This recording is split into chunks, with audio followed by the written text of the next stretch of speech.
Mari bersuka cita untuk Tuhan Yesus.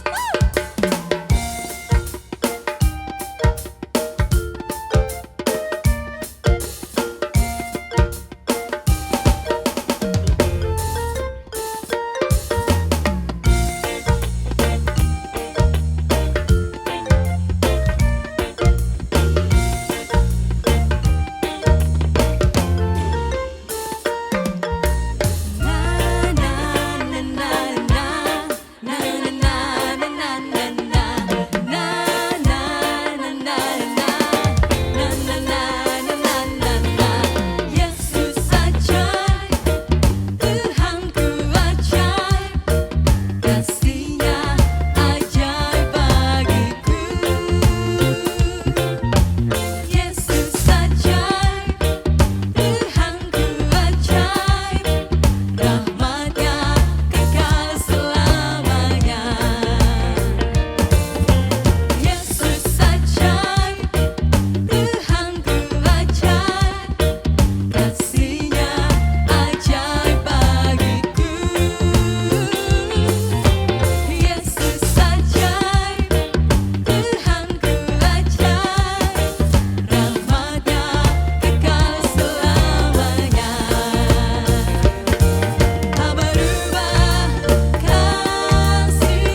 You are the word at the beginning, one with God the Lord Most High.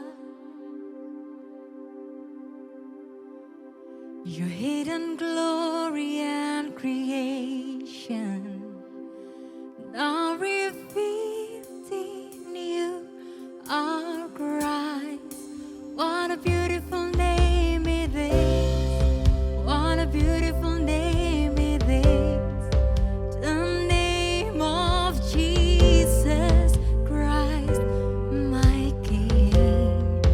What a beautiful name it is. Nothing compares to this.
Shalom saudara yang dikasihi oleh Tuhan, kita akan mendengar firman Tuhan.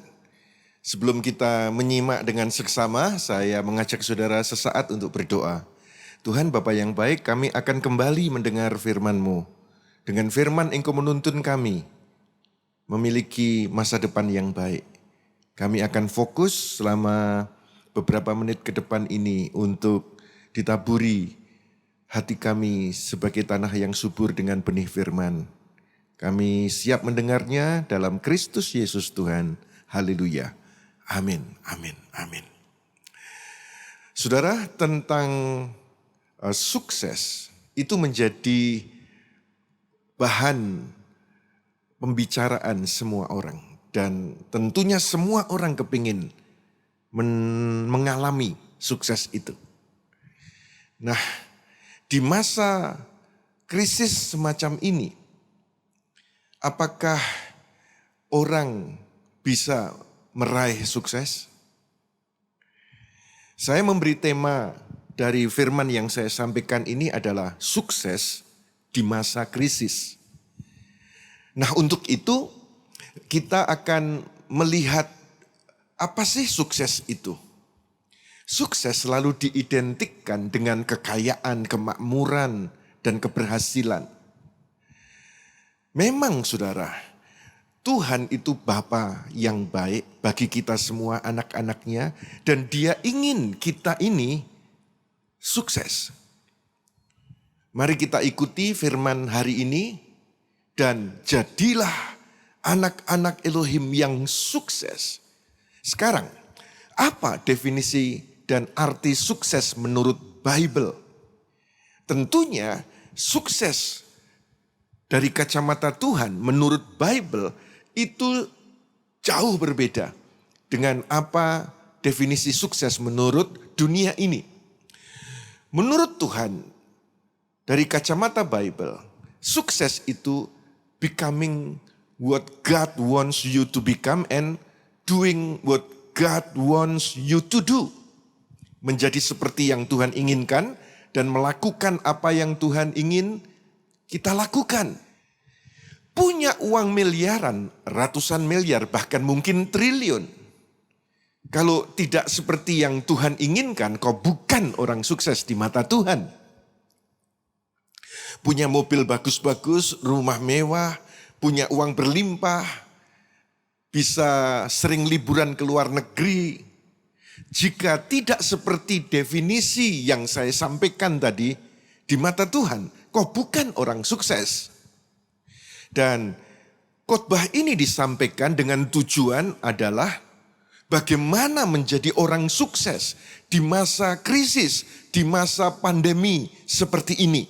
Untuk itu, kita buka Bible dan kita melihat dari tuntunan firman bagaimana sukses di masa krisis. Kita akan melihat peristiwa di Yosua pasal 1 ayat 1 sampai ayat 11. Semuanya 1. Yosua 1 ayat 1 sampai ayat 11. Dan Tuhan kepada Yosua ingin dia sukses. Tuhan yang sama kepada kita, Dia juga ingin kau sukses. Mari kita temukan bagaimana keberhasilan yang tertera di ayat tersebut. Ada 3 hal penting yang ingin saya sampaikan kepada saudara. Yang pertama, successful people are focused on their assignment. Orang sukses itu fokus pada tugas mereka. Perhatikan saudara, Tuhan memanggilmu untuk mengerjakan dan menyelesaikan tugas tertentu. Ada specific assignments. Karena kita adalah milik Tuhan. Kita sudah ditebus. Kita menjadi anak Tuhan. Kita warga surga. Kita ciptaan baru. Kejadianmu itu berharga dan dahsyat ajaib di mata Tuhan.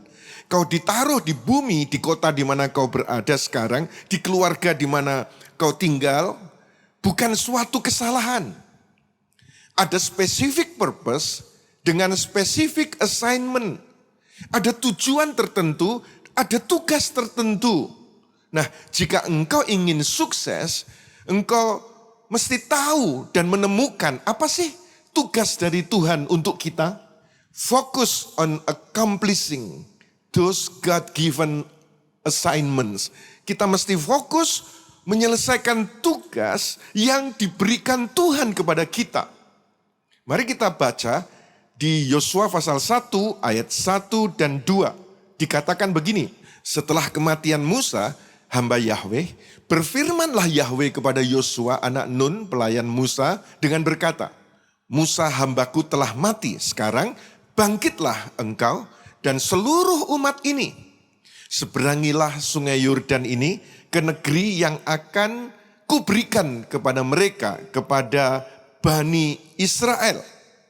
Ini adalah firman Yahweh kepada Yosua. Memberikan tugas. Seperti Musa punya tugas dari Tuhan. Yaitu apa? Membawa orang Israel keluar dari Mesir. Membawa orang Israel keluar dari perbudakan yang mereka alami lebih dari 400 tahun di Mesir. Jadi perhatikan di sini, Musa punya tugas dari Tuhan, keluar dari Mesir, keluar dari perbudakan. Nah sekarang Yosua juga diberi tugas oleh Tuhan. Yaitu apa? Membawa orang Israel masuk ke tanah perjanjian. Seperti halnya Musa punya tugas dari Tuhan, Yosua punya tugas dari Tuhan. Dan sekarang saya, saudara, engkau pun karena engkau milik Tuhan, Tuhan memberi tugas kepada kita. Lalu apa tugas itu?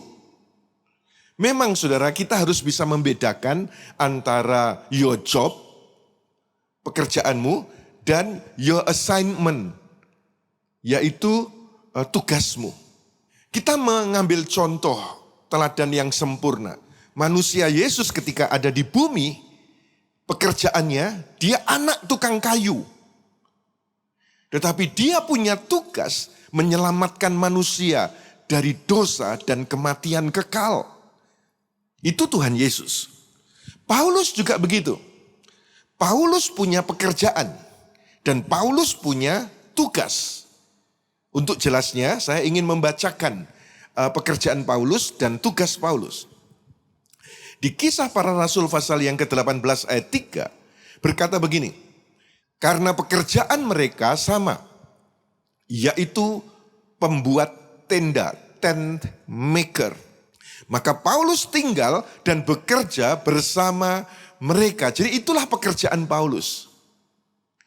Tent maker. Pembuat tenda. Mari kita sekarang lihat tugasnya Paulus. Di Galatia pasal 1 ayat 15 sampai 16 berkata begini. Tetapi Elohim yang telah menetapkan aku sebelum aku dilahirkan dan telah memanggil aku. Ini adalah assignment-nya Paulus, tugasnya Paulus. Telah memanggil aku dalam anugerahnya, 16, telah berkenan menyatakan putranya kepadaku, sehingga aku dapat memberitakan dia di antara bangsa-bangsa bukan Yahudi. Saat itu, aku tidak meminta pertimbangan dari manusia. Jadi, Paulus punya job pembuat tenda, Paulus punya assignment, tugas, memberitakan Injil anugerah kepada bangsa-bangsa non-Yahudi. Sekarang saudara, sebagai warga surga, sebagai ciptaan baru, sebagai anak-anak Tuhan, apa assignment saudara? Apa tugas saudara? What does God call you to do? To advance His kingdom, to impact His kingdom. Tuhan memanggilmu untuk melakukan apa? Sehingga bisa mengembangkan kerajaannya, memperlebar kerajaannya di bumi, memberi pengaruh bagi kerajaannya melalui hidupmu. Tugas dari Tuhan itu terbungkus dalam sebuah tujuan rencana Tuhan, sehingga melihat jiwa-jiwa diubahkan melalui kehidupan kita. Paulus, saudara, kalau dia bisa berkata, dia akan berkata begini, aku ini pembuat tenda. Aku diberi tugas untuk mengkhotbahkan Injil anugerah kepada orang non-Yahudi sesuai rencana Tuhan.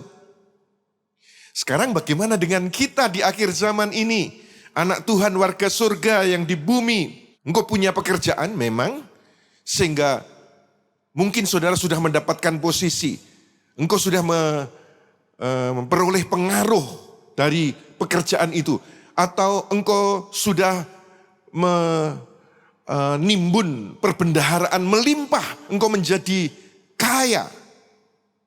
Itu pekerjaanmu. Di masa krisis ini, your assignment itu apa dari Tuhan? Tugasmu itu apa dari Tuhan?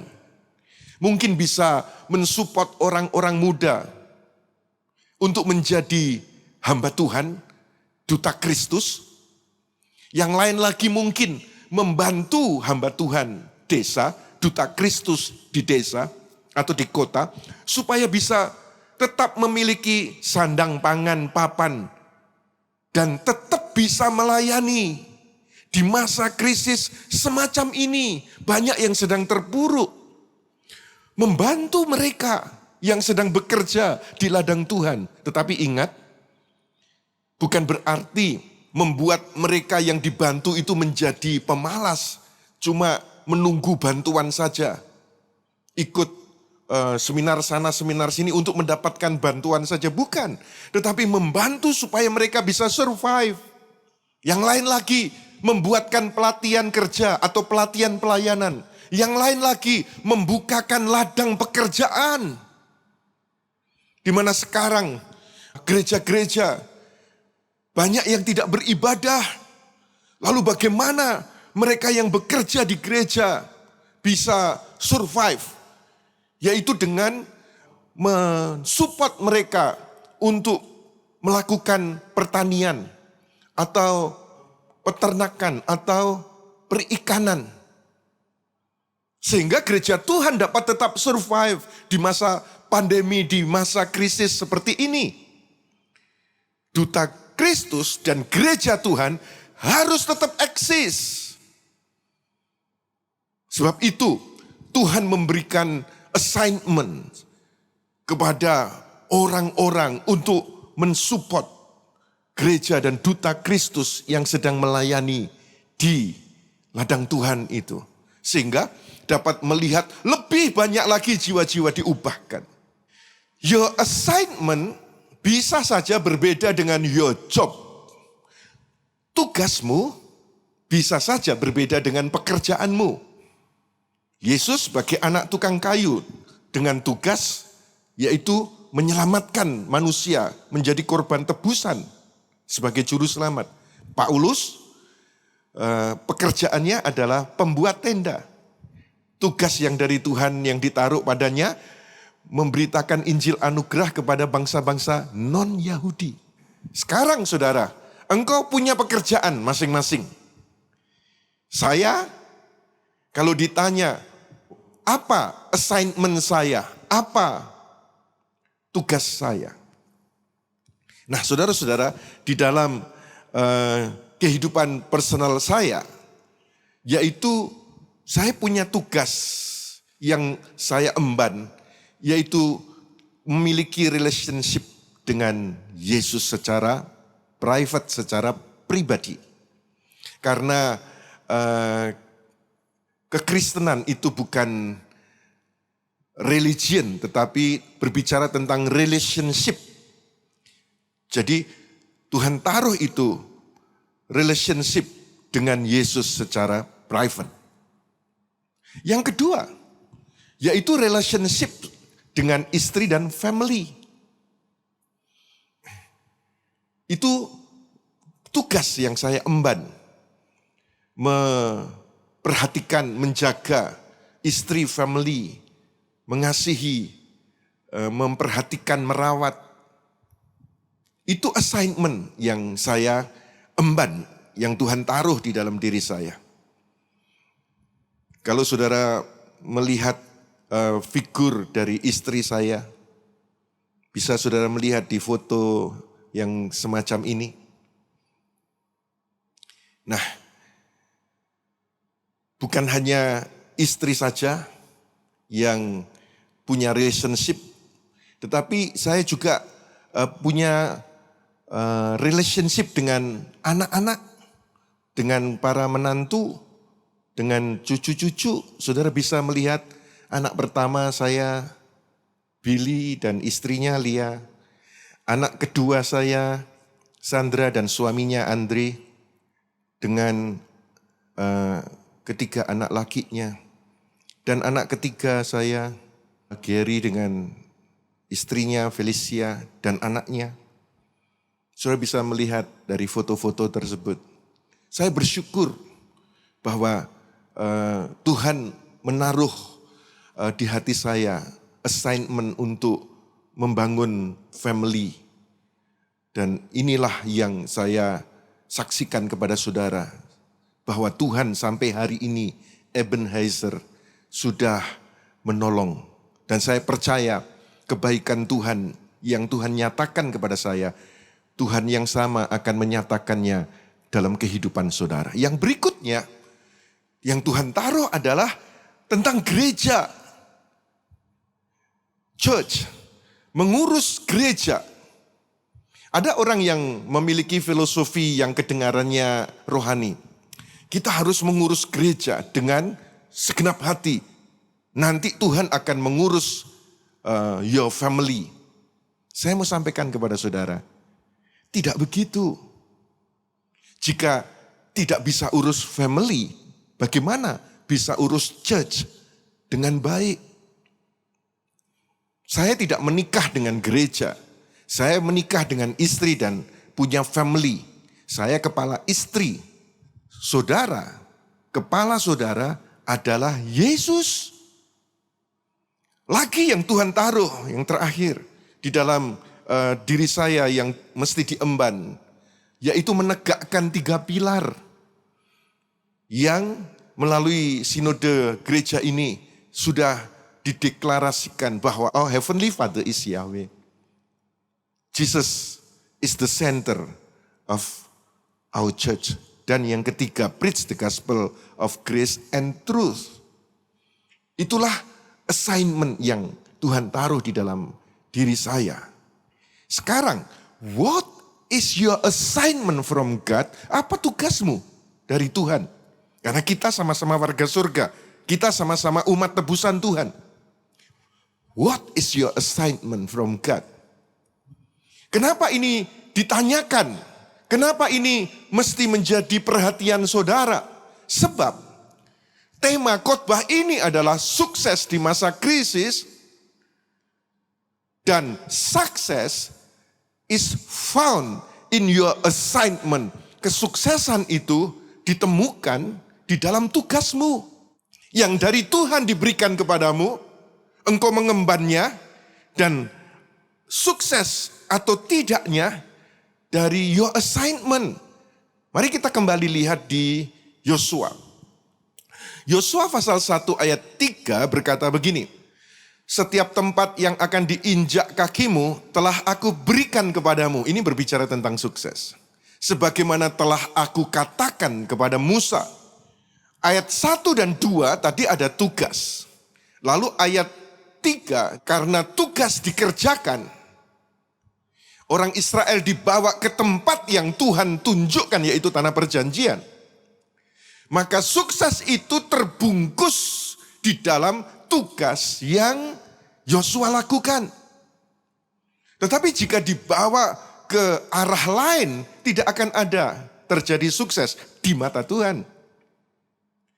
Bukan hanya yang di ayat 3 itu saja, saudara. Dengan tugas yang diberikan, Tuhan memberi keberhasilan lainnya.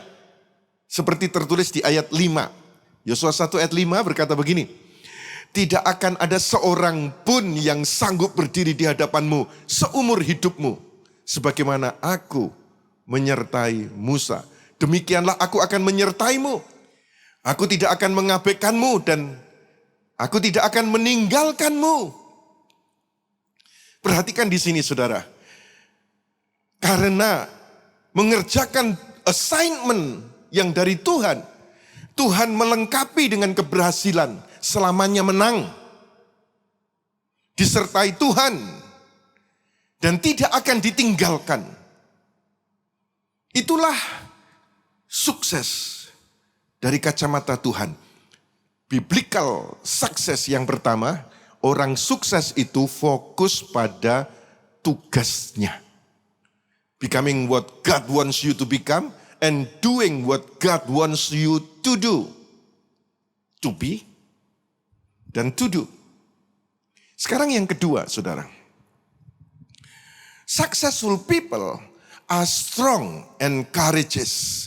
Orang sukses itu kuat dan berani. Strong and courage. Yosua 1 ayat 6 berkata begini, jadilah kuat dan berani, karena engkau akan memimpin bangsa ini mewarisi negeri yang telah aku janjikan dengan sumpah kepada para leluhur mereka untuk memberikannya kepada mereka. Ayat 6 ini memang ditujukan khusus kepada Yosua, memang bukan kepada kita. Tetapi janji Tuhan kepada Yosua, firman Tuhan kepada Yosua, Tuhan yang sama bisa kita pelajari. Jika engkau pemimpin, baik itu di sebuah lembaga yang disebut keluarga sekalipun, atau di pekerjaan, atau di masyarakat. Jika engkau pemimpin, kau bisa belajar di sini. Seorang pemimpin tetap mesti kuat dan berani. Di masa-masa semacam ini, saudara, banyak pemimpin yang goyah. Banyak pemimpin yang mulai kehilangan pegangan. Bagaimana ke depan ini? Keluargaku bagaimana?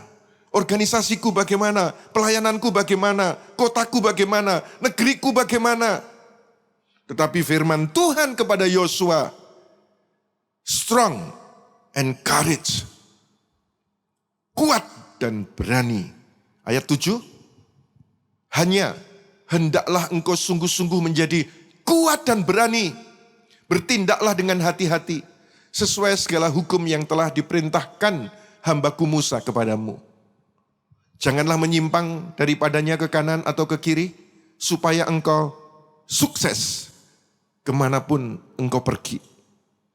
Saudara, apapun statusmu di situasi krisis seperti sekarang, dalam mengerjakan tugasmu, tetaplah sungguh-sungguh kuat dan berani.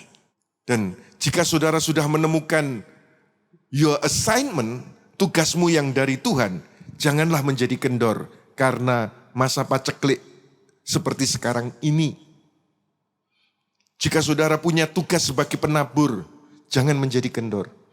Jika saudara punya tugas dari Tuhan dalam pelayanan di kids, di teens, di heroes, di charity, dan lain-lain, be strong and courageous. Jangan menjadi kendor. Karena engkau sudah mendapatkan your assignment yang dari Tuhan itu, tugasmu yang dari Tuhan. Jangan jadi kendor karena situasi paceklik, situasi krisis semacam ini.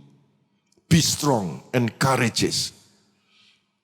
Sekarang, yang belum menemukan tugasmu yang dari Tuhan, temukan sekarang. Bukan hidup bagi diri sendiri. Bukan hidup hanya untuk bekerja. Saudara berbeda dengan orang pada umumnya. Roma pasal 12 berkata ayat 1-2, jangan menjadi serupa dengan dunia ini. Mereka cuma hidup bagi diri sendiri dan hidup untuk bekerja, mendapatkan nafkah, titik, untuk keluarga mereka. Saudara tidak, saudara milik Yesus, saudara warga surga. Temukan your assignment yang dari Tuhan melalui firman ini. Be strong and courageous. Bahkan saudara, kalimat menjadi kuat dan berani itu diingatkan lagi sampai untuk ketiga kalinya. Sekarang yang ketiga di ayat 9. Bukankah aku telah memerintahkan engkau, jadilah kuat dan berani? Janganlah takut atau berkecil hati, karena Yahweh Elohimmu menyertaimu di segala tempat kemana engkau pergi. Saudara-saudara, memang ada banyak alasan hari-hari ini untuk orang menjadi takut. Takut dengan penyakit yang kita tidak tahu. Virus yang ada di mana-mana. Takut dengan bagaimana pekerjaan. Bagaimana nanti keuangan. Takut dengan masa depan anak-anak. Ada banyak alasan untuk takut. Tetapi dengar saudara, Yesus ada di perahu kehidupan kita. Penyertaannya atas kita itulah jaminan. Elohim besertamu, jadilah kuat dan berani. Lakukanlah dan temukan tugasmu yang dari Tuhan dan jadilah sukses. Sempat memang para murid ketika perahu mereka ditimpa dengan krisis besar. Dan itu adalah persoalan hidup dan mati. Tetapi mereka di perahu itu ada Yesus.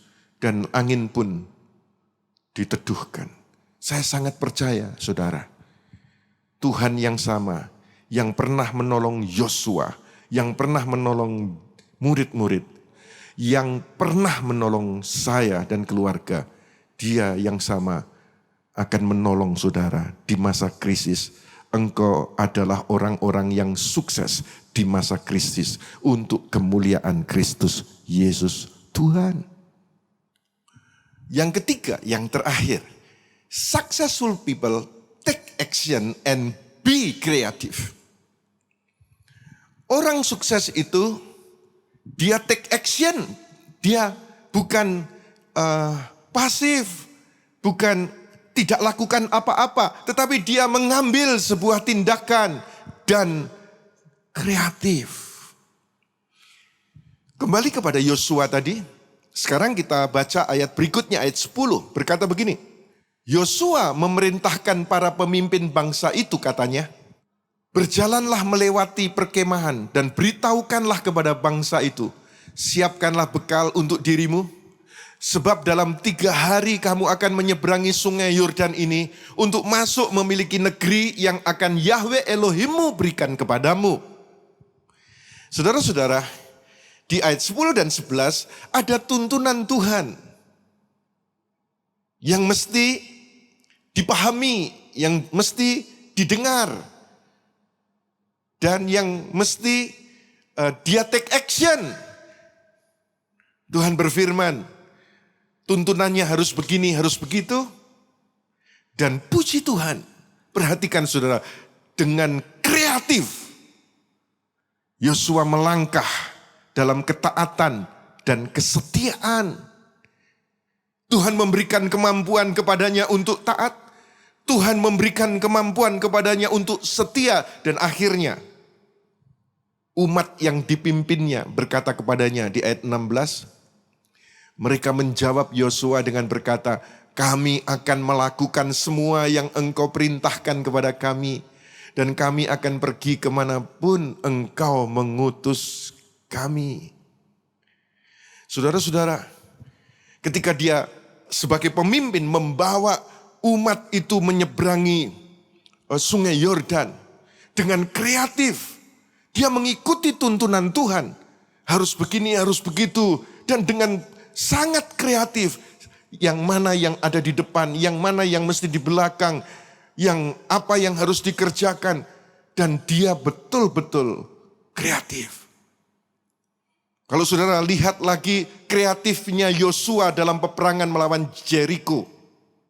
Orang biasanya ketika berperang itu mesti mengangkat senjata dan menunjukkan keperkasaan kuda dan kereta.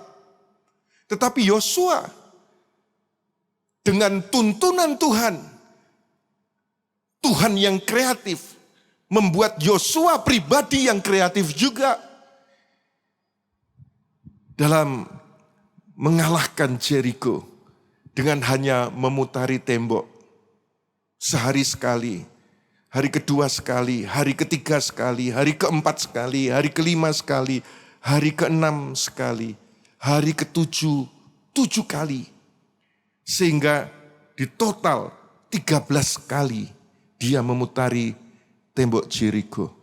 Dan setelah itu sangkakala ditiup dan mereka membuat sebuah teriakan kemenangan dan robohlah itu tembok Jericho. Biasanya angka 13 itu disebut angka sial. Tetapi dengan Tuhan yang sial pun menjadi mujizat yang luar biasa. Masih ada Tuhan. Di masa krisis ini pun akan tetap ada mujizat bagi saudara dan saya. Percaya, katakan amin. Nah, creativity is seeing what others see and thinking what no one else has ever thought. Orang yang punya kreativitas itu, dia melihat apa yang orang lain lihat sama. Tetapi orang tersebut berpikir apa yang belum pernah dipikirkan oleh orang lain itu. Tembok yang sama dilihat. Tetapi kreatif itu yang dipikirkan beda dan yang dilakukan berbeda. Karena apa? Ada Tuhan yang membuat Yosua menjadi kreatif. Sama-sama melihat tembok.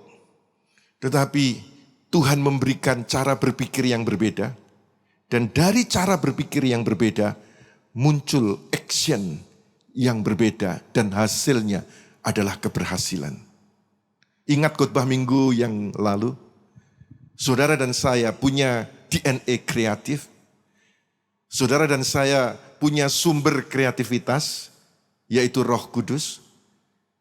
Dan memang meskipun kreativitas itu melalui proses untuk menjadi pribadi yang kreatif, engkau melakukannya terus menerus.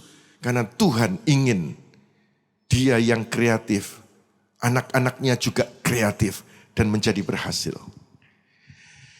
Sekarang kesimpulannya saudara, untuk mereview dari awal sampai akhir.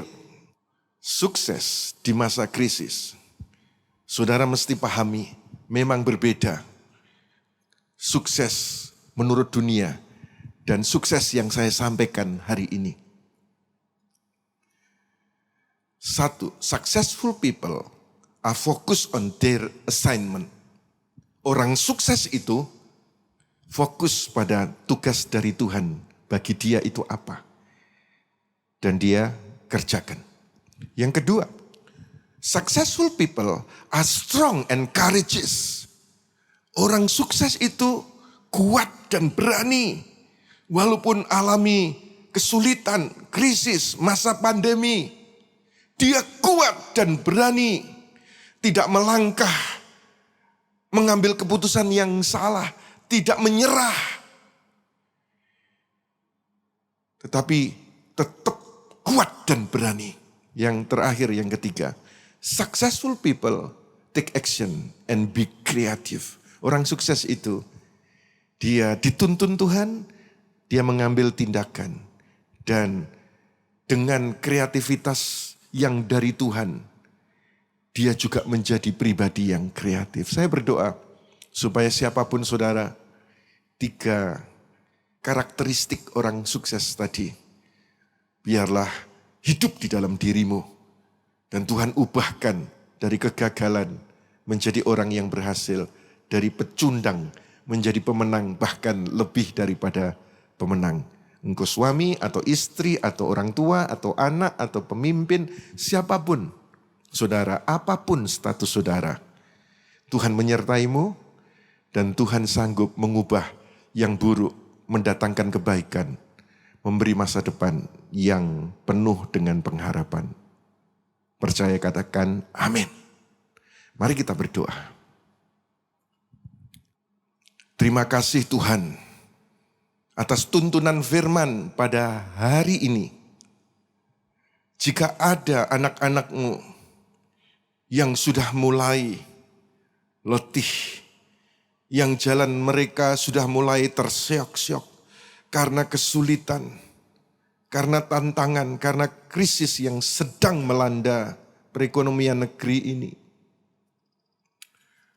Tuhan, Engkau sendiri yang sudah memberi nasihat, Engkau Bapa yang baik. 3 nasihat yang sudah kami temukan ini tidak akan kembali dengan sia-sia sampai terlaksana seperti yang Kau firmankan. Engkau membuat kami menjadi pribadi-pribadi yang sukses di masa pandemi, di masa krisis seperti ini. Engkau kuatkan yang lemah ya Tuhan.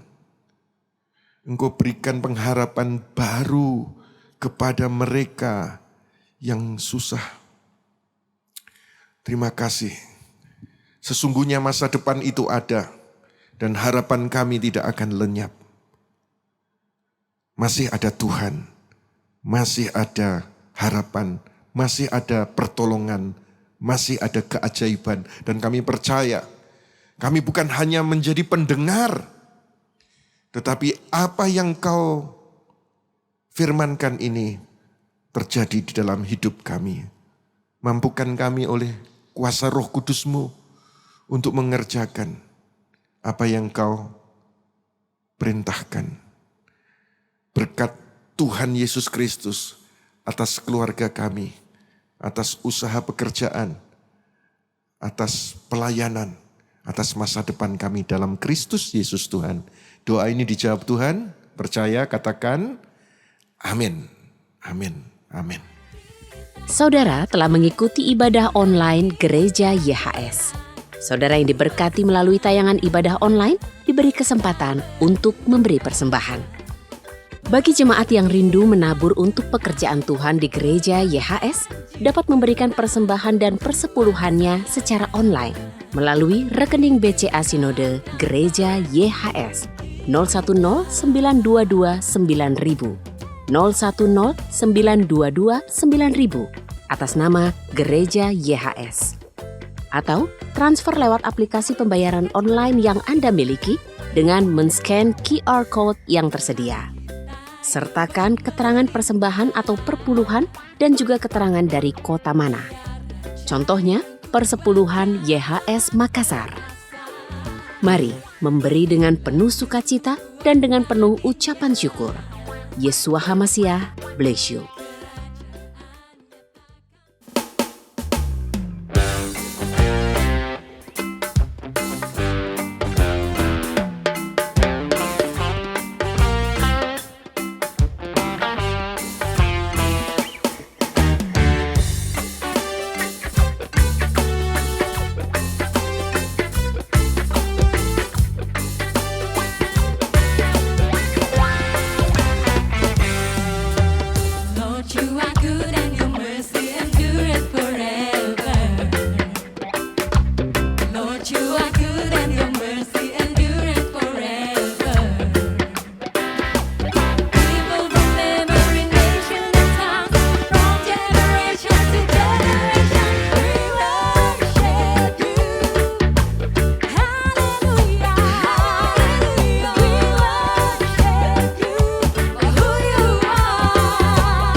Baik saudara, sebelum kita akhiri ibadah kita pada saat ini, saya ajak saudara untuk menerima doa berkat.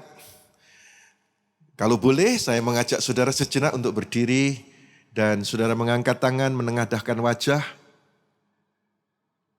Kita satukan hati, kita berdoa. Tuhan Bapa yang baik, pada akhirnya kami mengangkat tangan, menengadahkan wajah kami.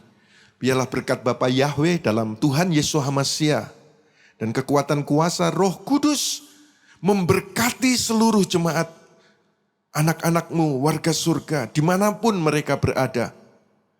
Berkat kesehatan yang sempurna, kesembuhan yang ajaib, perlindungan Tuhan yang luar biasa terjadi atas mereka.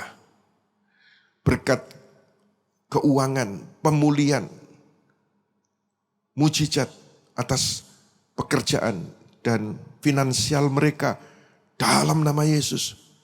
Berkat masa depan yang gilang gemilang, walaupun sepertinya tidak masuk akal, walaupun sepertinya mustahil, tetapi kami tetap percaya pada Tuhan masa depan kami. Berkat dalam Yesus Kristus Tuhan. Percaya diberkati, percaya doa dijawab. Dalam nama Yesus semua katakan amin, amin, amin, amin. Sampai jumpa pada ibadah online yang akan datang dengan Gereja YHS ini. Dan saya percaya Tuhan senantiasa beserta membawamu kepada masa depan yang gilang gemilang. Yesus HaMasiah, bless you. Berikan sorak-sorai kemuliaan bagi Tuhan.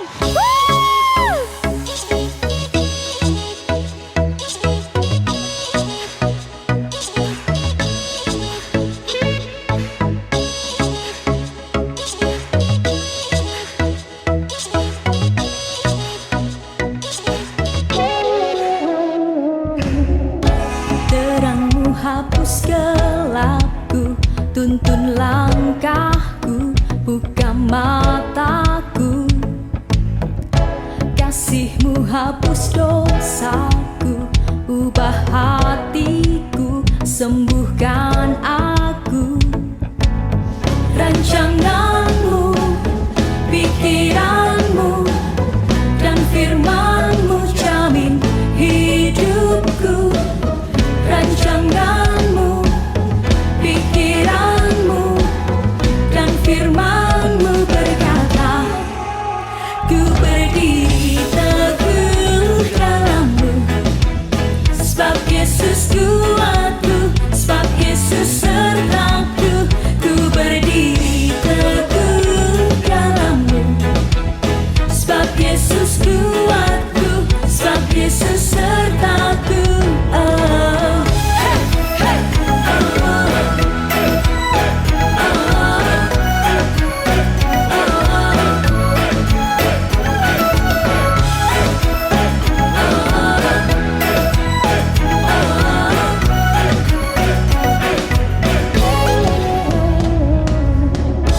Terang-Mu hapus gelapku, tuntun langkahku, buka mataku.